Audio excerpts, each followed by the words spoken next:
Hello and welcome. My name is Megan Davis, and I am the chair of the League of Women Voters of Warren and West Morris counties. At this time, I would like to introduce Inez Cison, a sophomore at Mount Olive High School, who will read an opening statement on behalf of our league.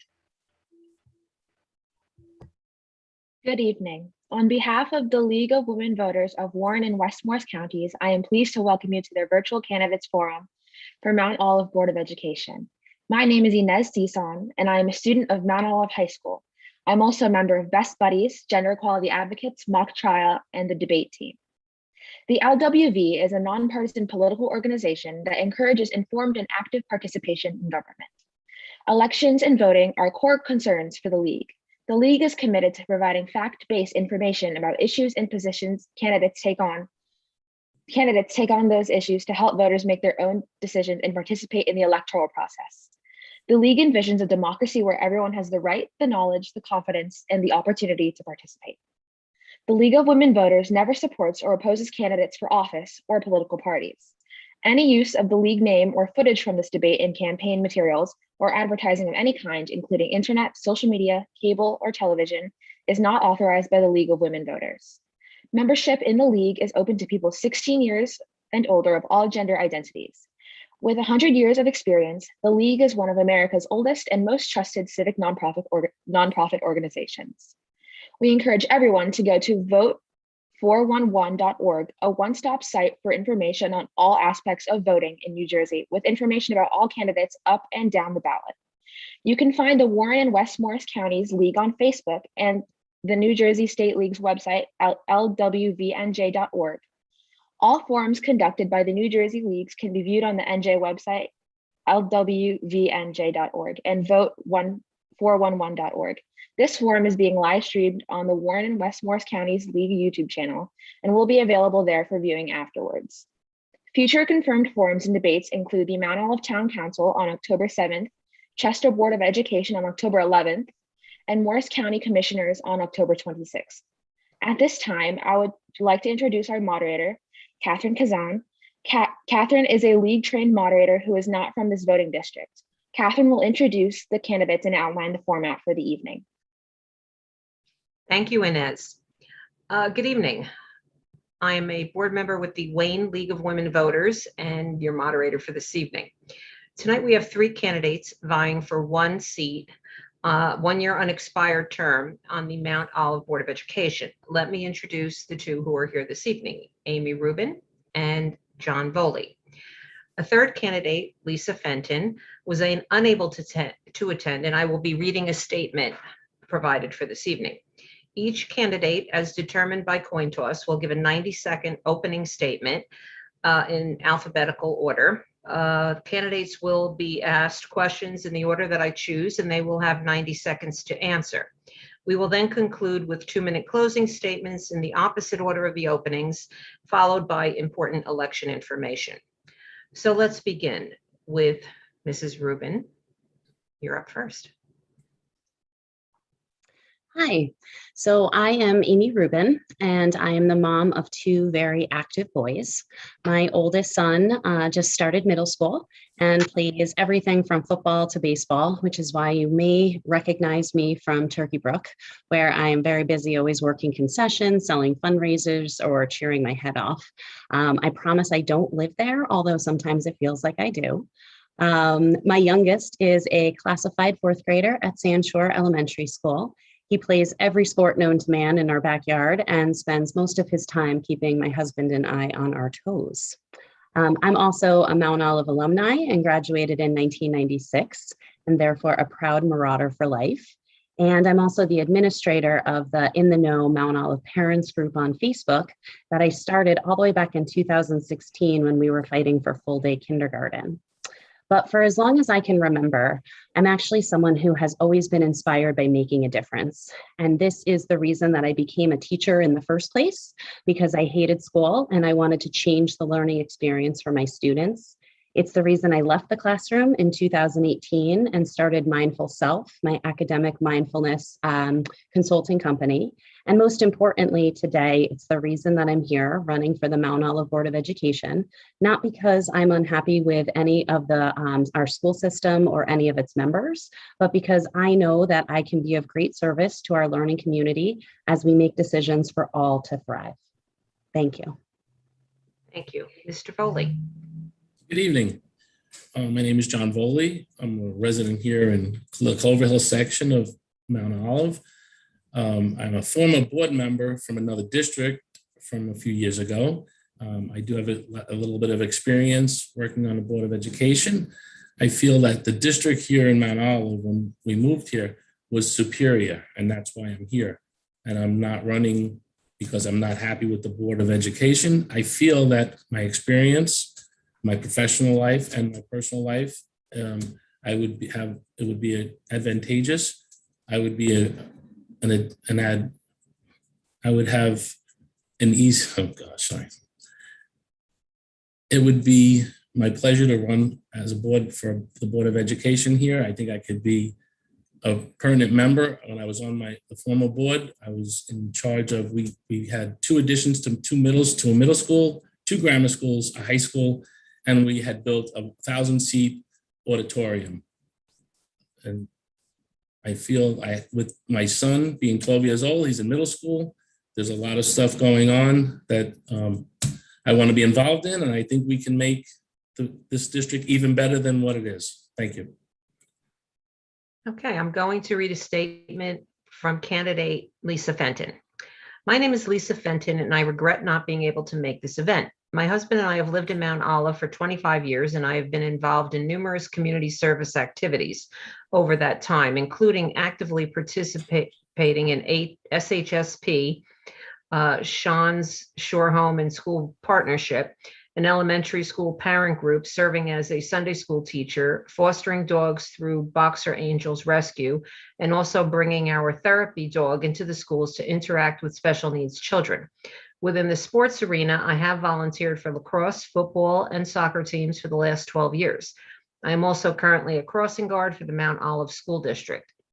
All 3 of our children have gone through the Mount Olive school system, with our youngest daughter scheduled to graduate in 2023. My husband, Bob, and I are extremely proud of our 3 children and have worked hard to raise them to be kind individuals with positive values. I believe there are 3 things that we can do to make a big difference for families that live here. The first is to provide a diverse and comprehensive curriculum to prepare all students for life after high school, whether that means college, trade school, or directly entering the workforce. Secondly, I want to maintain and improve the inclusive environment in our schools, especially for students with disabilities. Lastly, we need to make careful decisions about where our tax dollars are being spent within our school system to be fiscally responsible.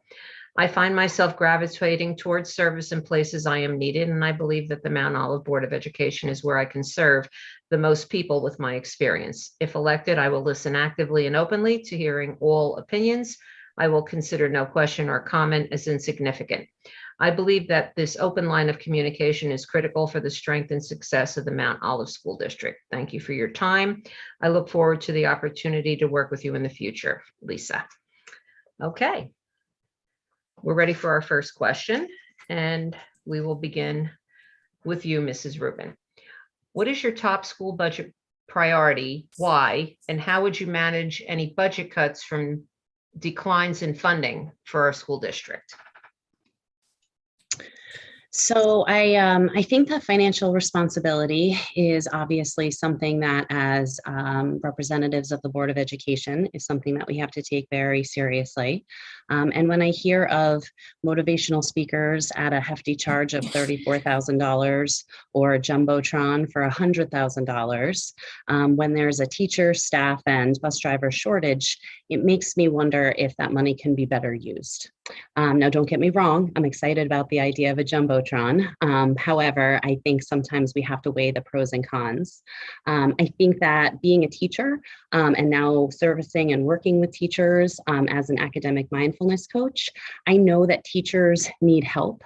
I know that they need help And I know that what they need the most of are services that can benefit the students. That doesn't add one more thing to teachers' already very full plates. In terms of budget cuts, I think that there is no such thing as an easy budget cut.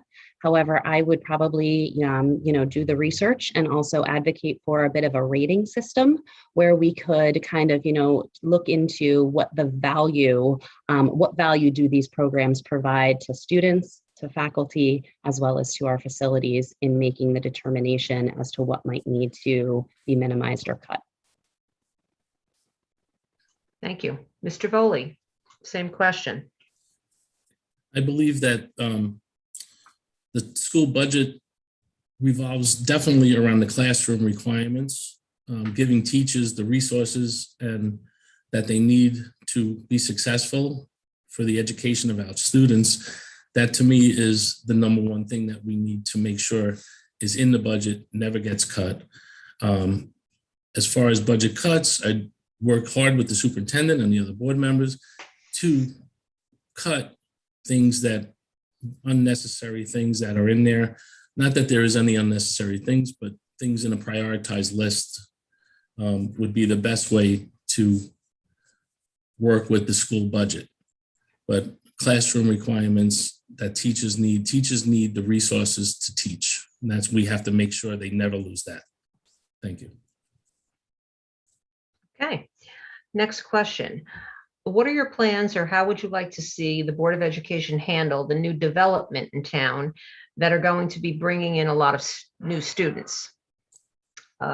Begin with you, Mr. Foley. Okay. I feel that with any new development that's in the townships, this is something that has to be worked jointly with the town council members and the mayor, because this is going to impact the school district as far as students, busing. I think we have to work hand in hand with them to secure any resources that these developments or these developers can push towards the district, such as any monetary thing for buses, for school improvements. I think that's where we have to go with anything to with the development that's going on in town, and there is quite a bit of it. So I think that's what we have to look for. We have to look to the council and the mayor to help claim some resources from these developers. Thank you. Okay, thank you. Mrs. Rubin, same question.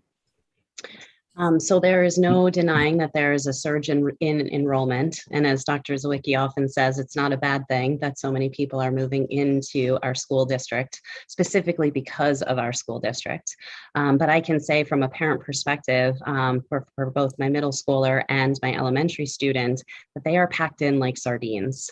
And so as a Mount Olive alumni, I know that, this is not necessarily something new, and the pendulum does swing. I can remember, trailers at Tins Road. I can remember that we needed a new middle school when CMS used to be the middle school when I was a student here. And I think that, as a member of the cross-role superintendent committee, this is something that needs to be handled really immediately. I think in the short term, trailers might be a viable option, as well as the utilization of some outdoor classroom space. However, I think in the long term, we're going to need to get creative. I think we might need to possibly think about some intermediary schools where we could unburden a grade level from the elementary schools as well as the middle school, creating a 5-6 school. And maybe even looking to potentially offer remote instruction once the ban is lifted for students and teachers who excelled or preferred that educational option. And once again, kind of unburdening the amount of students within our school system. Not system, but building. Thank you. Mr. Foley, same question. I answered that question. Okay. Right? Yeah, I was first.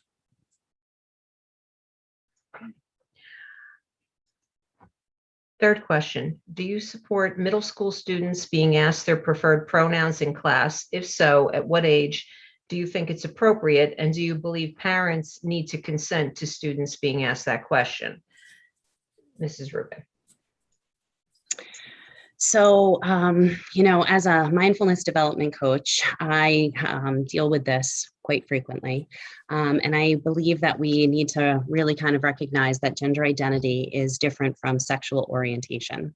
I know many parents and students that I've learned from that they knew that their gender assignment did not match their identity as early as preschool.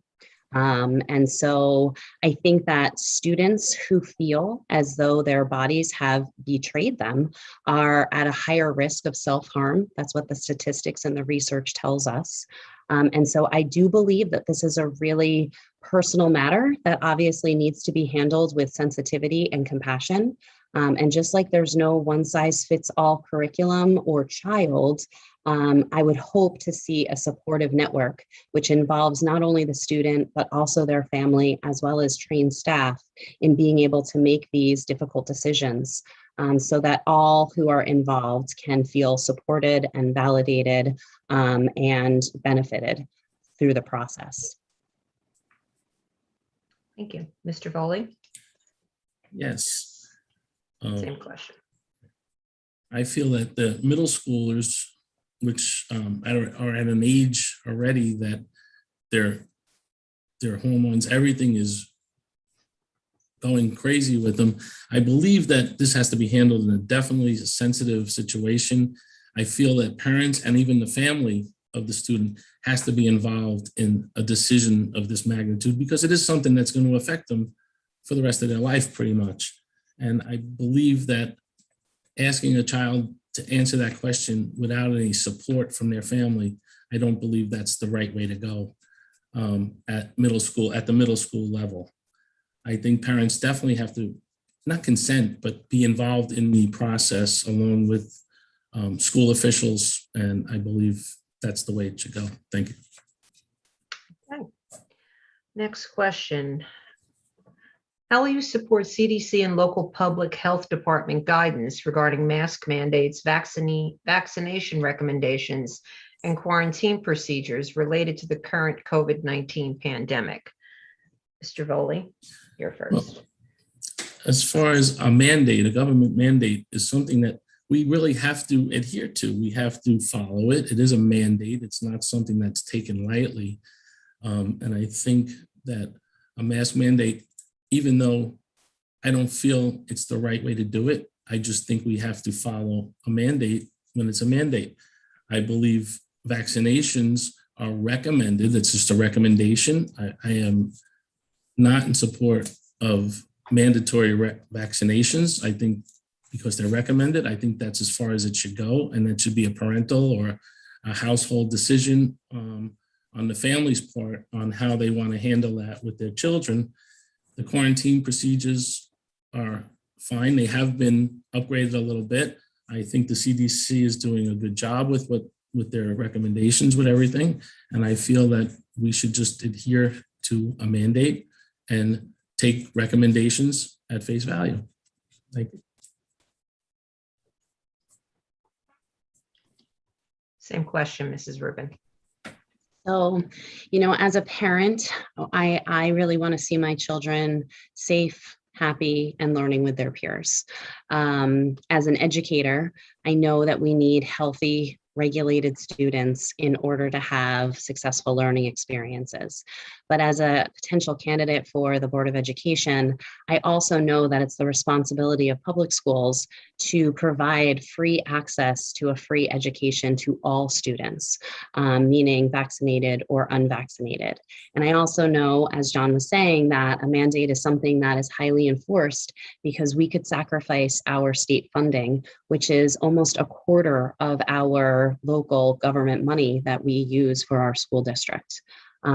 So, I know we can't sacrifice losing that. So I may not like it personally, but as a collective community, I think that we have to, when we are choosing to prioritize the safety and the learning of our students, we have to do what comes with that, which is unfortunately doing sometimes things that we don't necessarily agree with personally. Okay.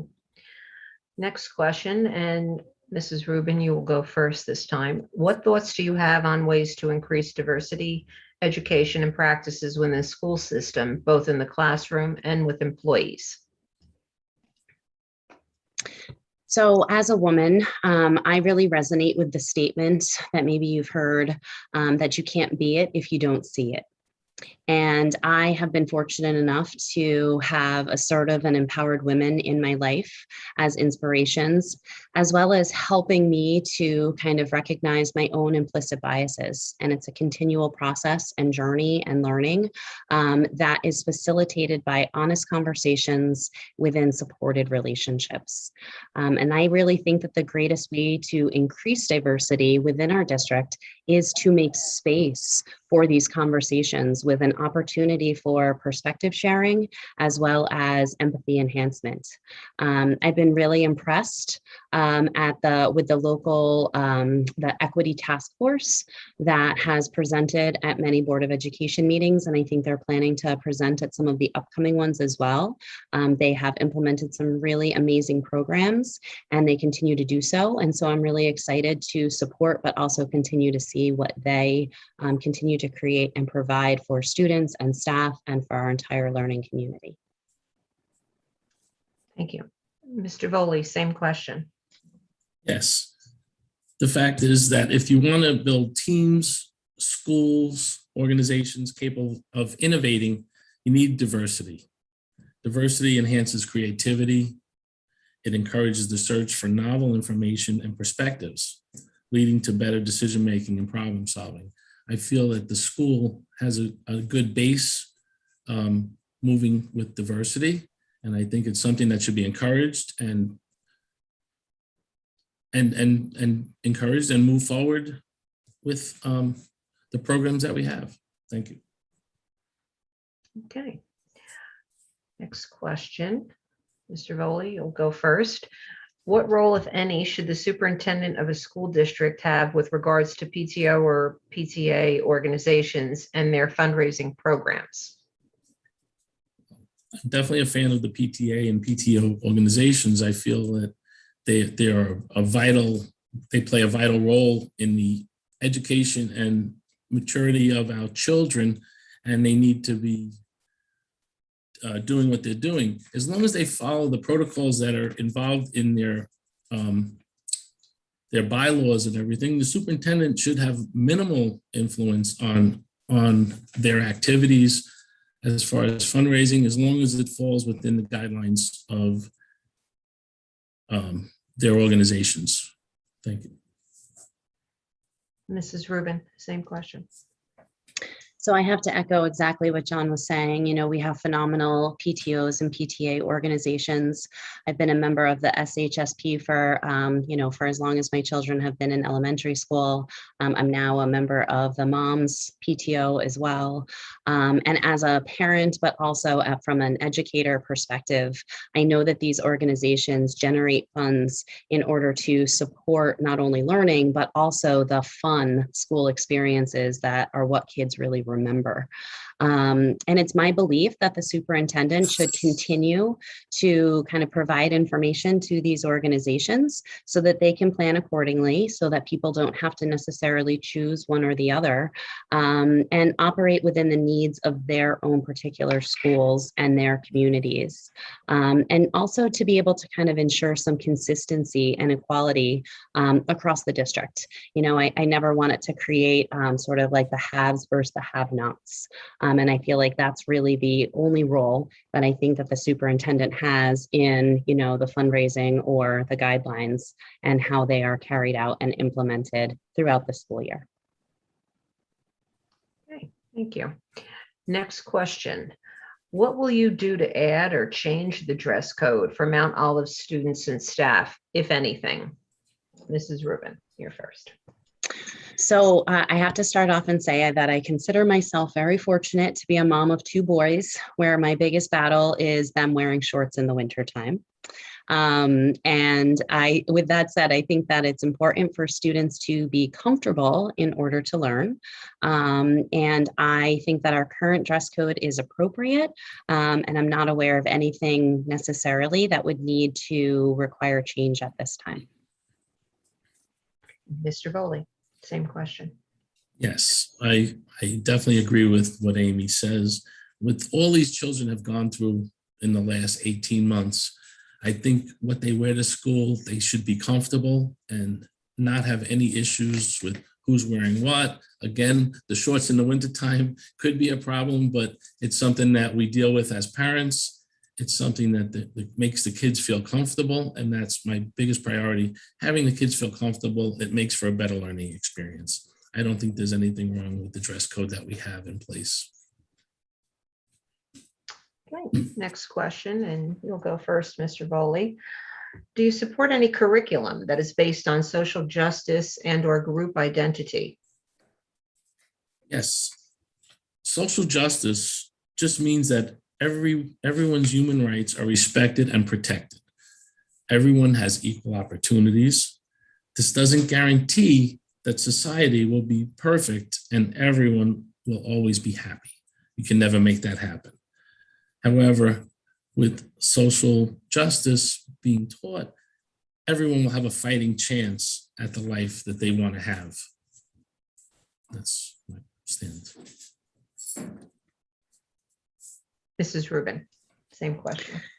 All right. So, when we first talk about curriculum, understanding that this is more than just textbooks, and it's really more a matter of that all curriculum should be standards-based and provide resources that support the needs of learning of all students. With that being said, there's no perfect curriculum. And I say that with my teacher hat, and knowing that it's really kind of left up to the individual educator to make it effective within their classroom. Remembering that teachers are trained and certified specialists. They're also the experts in their field. I really support teachers making decisions for their students. And it's my understanding that they're the ones who make recommendations for these curriculums. And then as a board, we kind of vote on that. But after hearing, their reasoning for why they're recommending certain curriculums.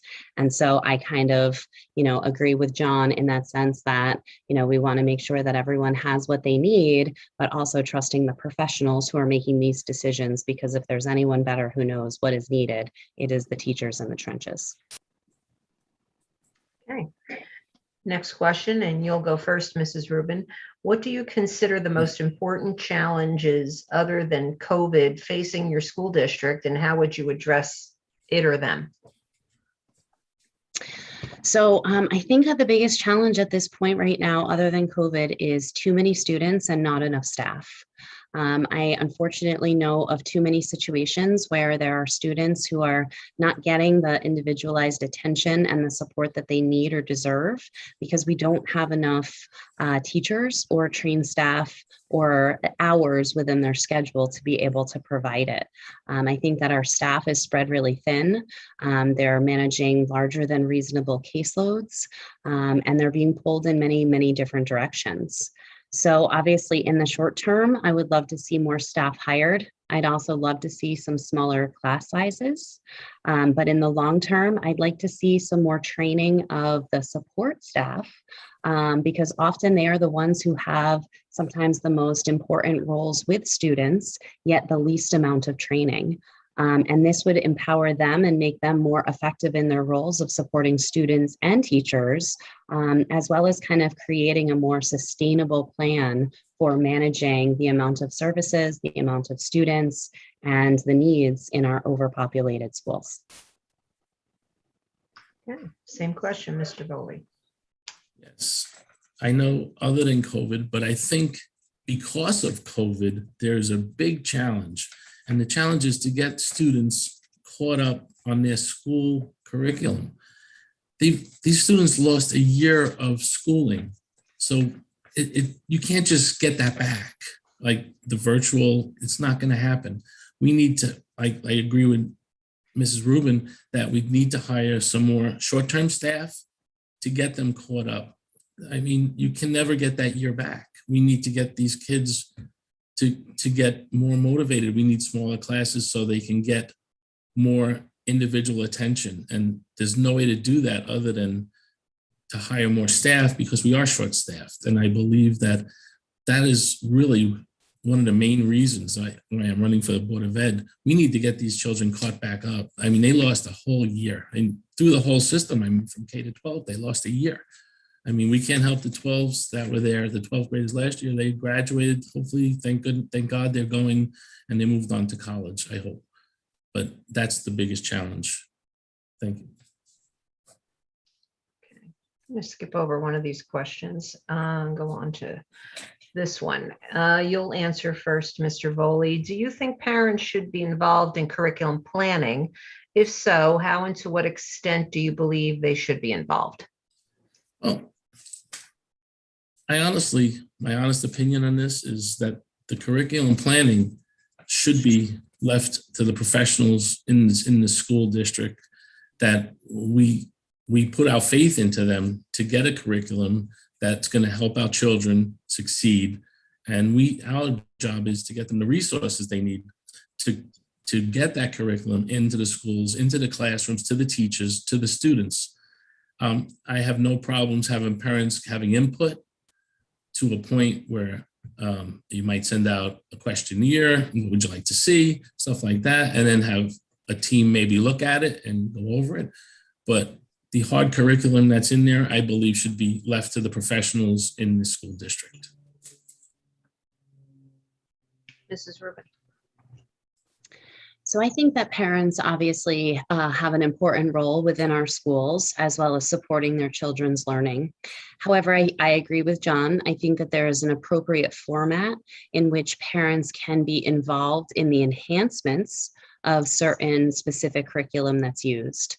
And just like, we trust a mechanic to take care of our car, and we might use an accountant to take care of our finances, or a doctor to inform our medical decisions. Just like John was saying, we need to trust our educational professionals to prepare our children for the future. And parents who have specific ideas or concerns about curriculum can always voice them by attending Board of Education meetings, reaching out and emailing Board of Education members, as well as, having conversations with them, as well as joining your school's PTO organizations and PTAs, because that's where a lot of those enhancements are discussed and planned for and fundraised for. I think also having an open dialogue and conversation with your students, their teachers, district administrators, and attending these parent informational sessions, which is something that they routinely do share, is the greatest way that parents can be involved with what your child is learning. And then should you feel as though that's not what you choose for your child or your family, our district has proven to be very supportive in allowing you to opt out or to make modifications to that you feel are comfortable with and fit your needs. Next question, and you'll go first, Mrs. Rubin. What are your main priorities if elected to the Board of Education? So as you know, both John and I are running for the one-year term. And I know that this necessarily isn't a very long time to be able to make the changes that maybe some people would like to see. However, I know for me, this is something that I plan to run again in 14 months, as long as I feel as though this is a position that I can truly make a difference. I'm fortunate for this opportunity. And as I said in my introduction, I'm not running because I'm unhappy with the current Board of Education or the education that my children are receiving, but I truly believe that our current Board of Education lacks the perspective of elementary moms and the special education parents. And so my priorities, if elected, would be to continue to listen to my community and the many groups that I volunteer with, to understand the challenges that this second year of the pandemic unfolding represents and creates, and to kind of use this as a lens to inform the decisions that are made about spending and learning and the betterment of our children. because I believe that our students, especially our younger ones, deserve to have a voice that's not necessarily represented currently by our Board of Education. Mr. Foley. Yes. My main priorities, if elected, again, like Amy, I'm running for the one-year term and there's not a lot you can get done in 1 year, but there are some things that you can get done. And I agree that I believe the current Board of Ed needs a different perspective. It needs someone who has young children, someone that's outside the system for a while. We have to make sure our district is fiscally responsible. That's the main thing. I mean, we all see what our taxes look like in town. They're not horrible, they're not great, but the fiscal responsibility, I believe, is the greatest thing that the Board of Education needs to be aware of and moving forward on. We have to make sure, in the same sense, that the teachers and the students have all the resources that they need to succeed. And that's the one main goal of, you have to be fiscally responsible, but you also have to have enough resources for them to achieve success. Okay. Next question. You'll go first, Mr. Foley. What are the 3 questions that you would ask a candidate for district superintendent? What would you hope to learn about the candidate from their responses? Well, that's an interesting question. I would ask, first of all, what district are they coming from? I would ask, how long have they been a superintendent in that district or as a superintendent in general? And what are their goals coming to our district? That would be the 3 questions that I would want to ask the superintendent. I would want to hear that his ideas or his or her ideas are something that we can use here in our district if it's possible, and just make sure that their ideas are in line with what we have already in our district, because we do have a very good district. That would be Mrs. Rubin. I think my questions would be a little bit more challenging, but that's okay. First and foremost, I'm a big person who believes in reflection and learning.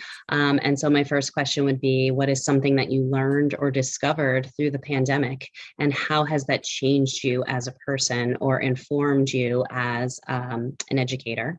I would also want to know, what is an example of a time that you chose integrity over what was easier?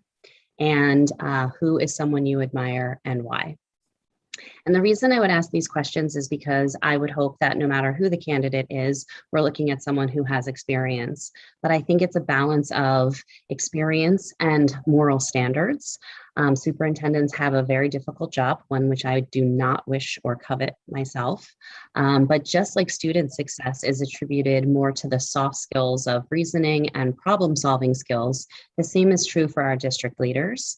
And how they make their decisions is greatly influenced by their character and their values.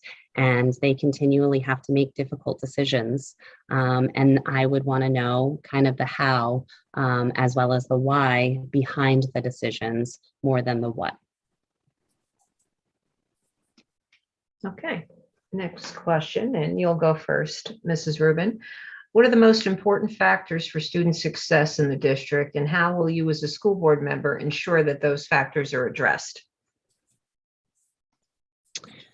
So first and foremost, as a younger student parent here in district, I would really like to see more opportunities to help our students, compete and succeed in the real world.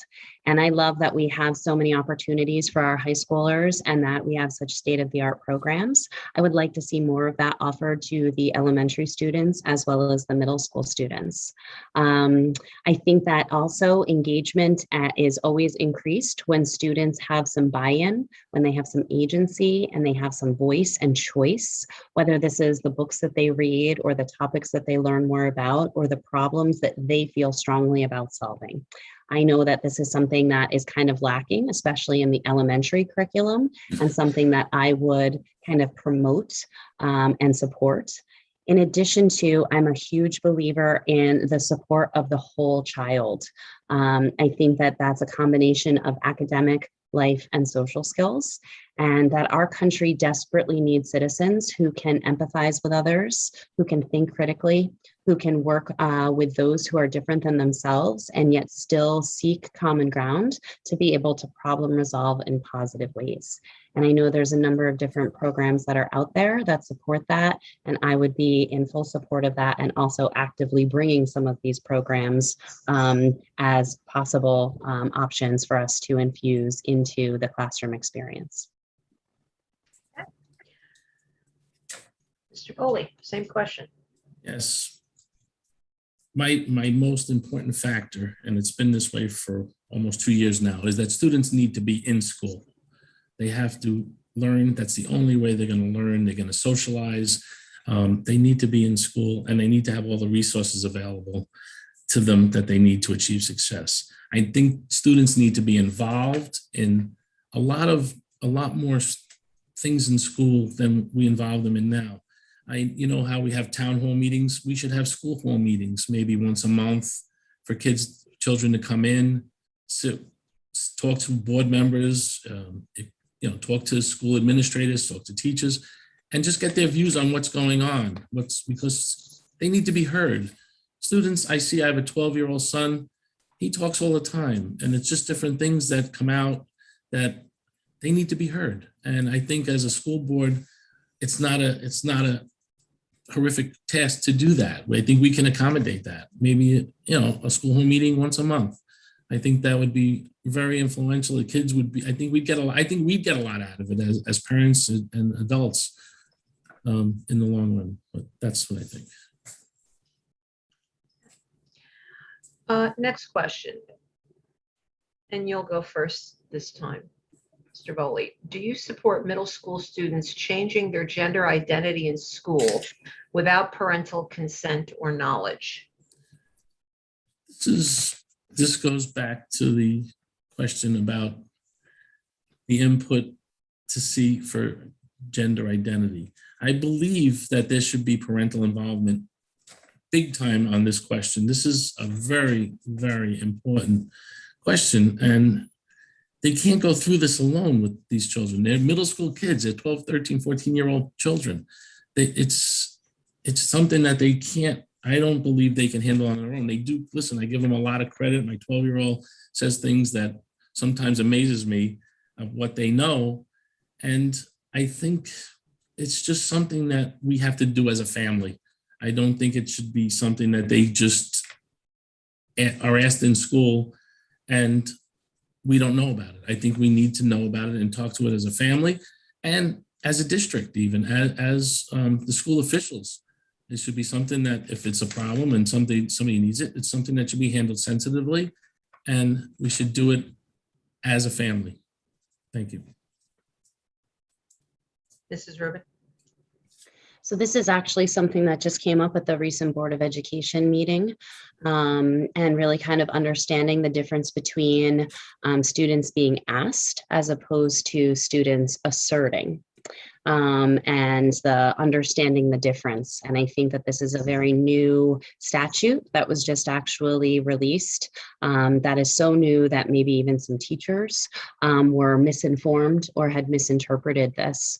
But it absolutely speaks to the parental right to be informed of such a important decision. But again, as I was saying before, and as I've spent a lot of time, learning as much as I can about this over the years, I have personally seen students as young as kindergarten who identify with a different gender than assigned. And this can obviously result in a number of different types of behavior issues and social dilemmas. Until you're actually in those shoes, you really don't know, which is why I feel that this completely needs to be individualized as to what works for that student and of course their families. And I believe it's the school's role to provide the support and the trained individuals to maybe help facilitate those conversations where, those decisions need to be made and when and how they're handled as well. Okay, last question. And you will go first, Mrs. Rubin. What in your personal and/or professional experience prepares you for this office, and why should people vote for you? All right. So as I stated in my Board of Education interview, where both John and I were, I believe the greatest role that I can play in the Board of Education is as a liaison, as well as the voice of moms and the special education parent that is underrepresented on the current Board of Education. So as an experienced educator, I definitely know the needs of those in the trenches. And I also strongly believe that successful learning depends on the support of our educators. As a mom of a middle schooler and an elementary school student, I'm invested in promoting opportunities for our kids to grow their success in both learning and life. And I'm a huge advocate for love of learning. As a parent of a classified student, though, I'm also an advocate for equity and ensuring that all of our students get what they need to thrive and to not feel badly about that or feel differently about that. As an educational mindfulness coach, I also believe that mental health is important as physical health, and I will continue to support programs that educate the whole child. But it is really my belief that Mount Olive has an unwavering commitment to excellence and that the Board of Education drives that.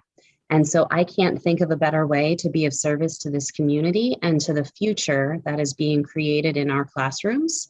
I also know that many are ready for change, as proven by the number of candidates who are running for this upcoming election. And I believe that I am that change. Thank you. Mr. Foley, same question. Yes. Well, I've been a recreation director for over 20 years as my professional life. And in that position, I've had the opportunity to interact with children, parents, grandparents in all different aspects.